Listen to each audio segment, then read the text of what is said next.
না। এজন্য রাগকে নিয়ন্ত্রণ করতে রাজি আছেন তো?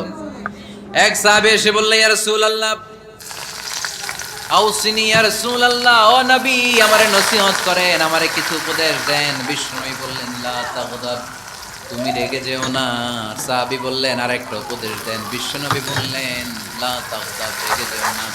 সাহাবী বললেন, ও নবী আরেকটা উপদেশ দেন। বিশ্বনবী তৃতীয়বারের জন্য বললেন, ও সাহাবী তুমি রেগে যেও না, লা তাগদাব, রেগে যেও না। কারণ রেগে গেলেন তো হেরে গেলেন, রেগে গেলেন হেরে গেলেন। অনেকে আপনারা রাগাতে চাইবে নানা ভাবে, কিন্তু আপনি রাখবেন না। আপনার সাথে ঝগড়া করতে চাইবে, পায়ে পাড়া দিয়ে ঝগড়া করতে চায়, এরকম আছে না নাই?